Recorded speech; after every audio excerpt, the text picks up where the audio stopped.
Bonjour à tous. Euh, j'ai refait une petite vidéo. Je me le devais de le faire. J'étais obligé de le faire par rapport parce que déjà hier j'ai pas réussi à finir mon débrief. Trop énervé, trop dégoûté, trop triste. Voilà. Donc je vous cache pas que cette nuit c'était la pire nuit que j'ai passée de ma vie. J'ai dormi peut-être une heure et demie. Voilà. C'est pour ça que je mets des lunettes parce que je dois avoir des cernes sur les yeux incroyables. Heureusement que j'ai pas été taffé aujourd'hui parce que je n'aurais pas pu aller taffer. Euh, Même ici au bled, je vais me faire charrier parce qu'il y a plein de monde qui sait que je suis supporter du PSG. Donc quand je vais sortir dans la rue, je sais que je vais me faire allumer. Je me suis déjà fait allumer par mon facteur ce matin. Voilà. Donc, mais bon, ça c'est je m'en bats les couilles. Donc je vais refaire un espèce de petit débrief vite fait avec plus calme, plus posé et reparler une dernière fois de ce match et après j'en reparlerai plus jamais parce que c'est un match que je veux oublier mais qu'on n'arrivera pas à oublier parce que bon c'est la honte quoi, c'est la honte totale quoi, voilà. Tous les supporters aujourd'hui ont honte et je comprends pourquoi quoi, voilà. Donc on va parler vite fait alors, de certains trucs qu'hier j'ai pas pu parler ou j'ai oublié. Alors déjà je vais parler aussi je vais commencer par l'arbitre. Alors l'arbitre de la rencontre, c'est un corrompu, c'est un mec qui sûrement s'est laissé acheter parce que tu peux pas siffler des pénaltys inexistants. Voilà, tu peux pas siffler des pénaltys inexistants. Tu peux pas quand il doit donner des cartons rouges ou un deuxième jaune pour avoir le rouge contre certains joueurs du Barça, il le donne pas. Excusez-moi, mais l'arbitrage était très soupçonneux hier parce que je comprends pas qu'un arbitre se laisse berner comme ça et tromper comme ça justement par Suarez. D'ailleurs, je vais en parler aussi. Suarez, le joueur le plus comique que j'ai vu de ma vie. Le mec, de toute façon, ça faisait plusieurs fois qu'il était dans cette façon qu'il se laissait tomber. L'arbitre, la première fois, s'est pas laissé avoir, mais il s'est fait laisser avoir la deuxième fois. Moi, à quoi ça sert d'avoir des caméras, des vidéos, si on s'en sert pas? Voilà. Pour moi, Suarez aurait dû recevoir un carton rouge pour simulation, vu qu'il avait déjà reçu un jaune. Donc un deuxième jaune, il est dehors, parce que on peut pas faire ça. Voilà, on peut pas laisser passer des trucs comme ça. Voilà.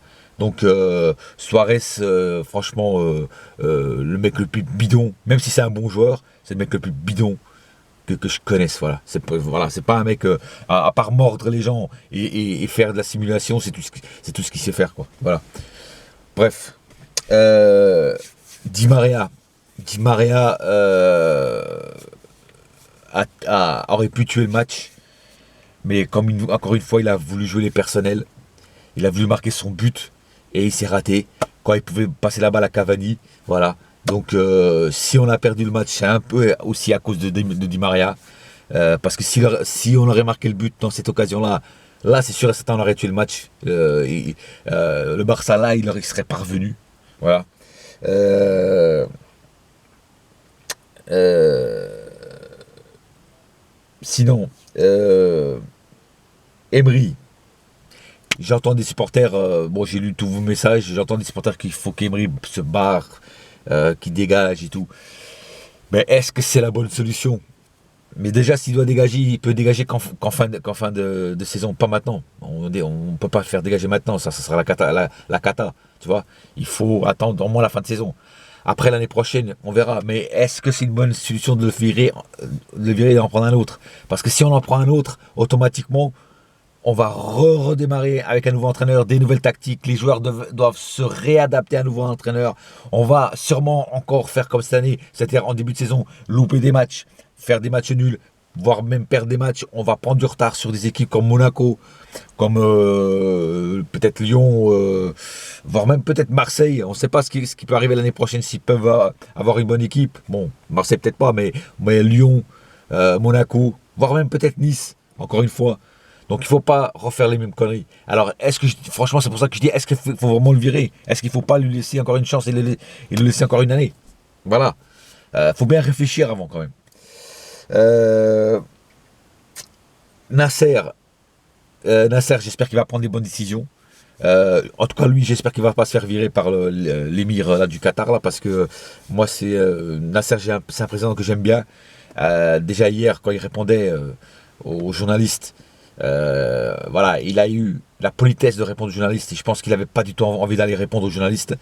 Euh, la tête qu'il faisait, ça disait tout. J'ai jamais vu le président faire une tête comme ça. Le mec, si nous on est déçus, lui il avait une tête encore plus déçue. C'était horrible la tête qu'il faisait hier. Moi j'avais de la peine pour lui. Hein. Franchement, hein. Être président d'un club et ressortir du Barça avec une branlée comme ça, c'est horrible d'être président en ce moment-là. C'est horrible. Comme c'est horrible d'être supporter en ce moment-là aussi. Tu vois ce que je veux dire? Mais j'espère que lui va rester parce que je trouve que c'est quand même un bon président. Par contre, Kluivert, il sert à rien. Déjà, pour moi, il a aucun passé dans le club. Voilà. Donc, je suis pour un retour de Leonardo à 100%. Parce que le projet a commencé avec Leonardo. Et quand Leonardo était là, tout allait plus ou moins bien. Voilà. Kluivert est arrivé. Ils ont viré Leonardo. Le train, la locomotive du PSG a commencé à dérailler. Et voilà. Donc, Kluivert. Je demande vraiment la démission de Kluivert. Voilà, c'est clair. Kluivert, tu peux te dégager. On n'a pas besoin de toi. T'as jamais fait partie du PSG et il te referait jamais partie. Voilà. Lucas, pour moi, la dernière fois je l'ai dit et je continue à le dire, Lucas doit partir. Lucas doit être vendu.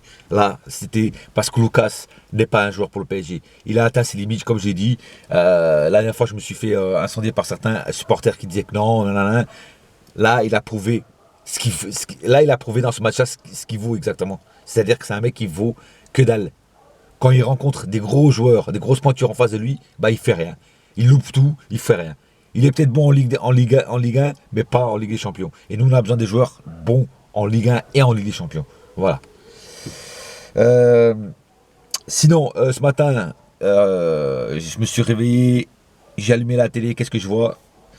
Des supporters, si on peut appeler ça des supporters, qui ont été foutre la merde au Bourget à l'arrivée des joueurs.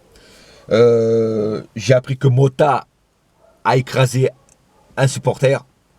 Donc c'est vraiment, ça part en couille. Alors, qu'on soit fâché, je comprends. Qu'on soit dégoûté, je comprends. Qu'on ait la haine, qu'on ait la rage, je comprends tout ça. Mais la violence ne sert à rien. Ça sert à rien de faire la violence parce qu'après, qu'est-ce qui va arriver? Il va arriver qu'on va se faire, que les ultras vont encore se faire une fois interdire de stade, et ça va amener que de la merde. Donc c'est pas la peine d'aller cramer des voitures ou de casser des voitures et puis d'aller attendre des joueurs à la sortie. C'est pas ça qu'il faut faire. C'est pas ça. Laissons Nasser et les dirigeants, les temps et compagnie là, faire leur taf. Il y a sûrement des têtes qui vont tomber. Donc laissez-leur faire leur taf et à eux de faire ce qu'ils doivent faire. Voilà.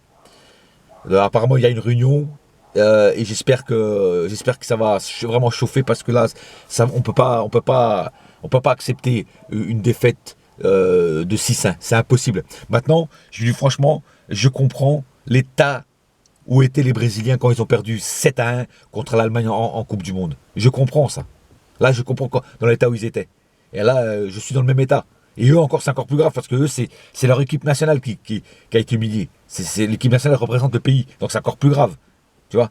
Mais bon, là, je peux comprendre comment ils étaient. Quoi. À l'époque, je comprenais pas. Ouais, je dis, ouais, c'est que ça va passer, c'est que du football. Mais là, non. Là, je comprends maintenant comment ils étaient. Parce que moi, je vais avoir du mal à m'en remettre. Je crois même que je m'en remettrai jamais. Tu vois ce que je veux dire?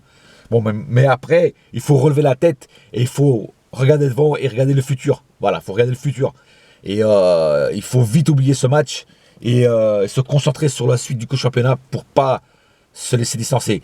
Même si je crois que on va avoir du mal, je vous dis franchement, on va avoir du mal à gagner le championnat parce que Monaco, je pense qu'ils vont rien lâcher jusqu'à la fin. Ils vont pas perdre un seul match jusqu'à la fin.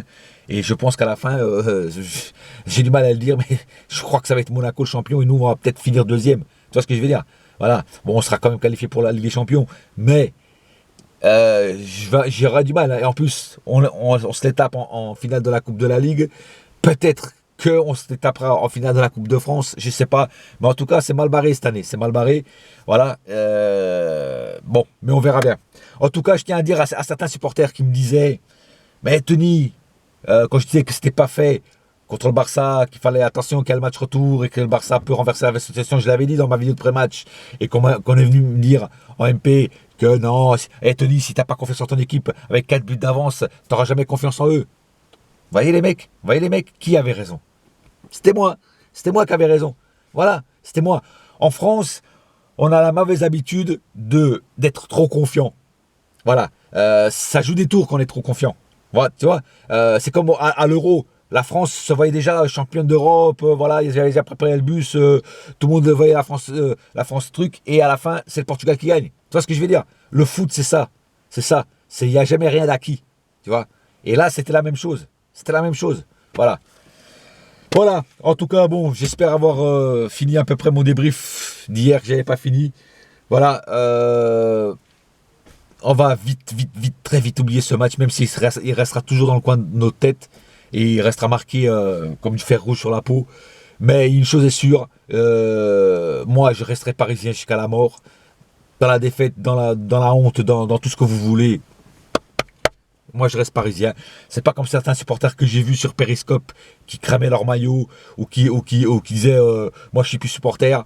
Comme une certaine personne que je vais taire son blaze qui a dit qui avait tout enlevé de ce qui était PSG chez elle et qui s'est enlevé de tous les groupes du PSG. Pour moi, ça c'est pas des supporters, c'est des footix, c'est des Playmobil. Voilà, c'est tout ce que j'ai à dire. Sur ce, la famille, passez quand même une bonne journée. Et puis, rendez-vous pour ma vidéo de pré-match que je vais mettre peut-être demain ou après-demain. Ok? Allez. Hier, je ne l'ai pas dit, mais je vais le dire aujourd'hui. Ici, c'est, et ça restera toujours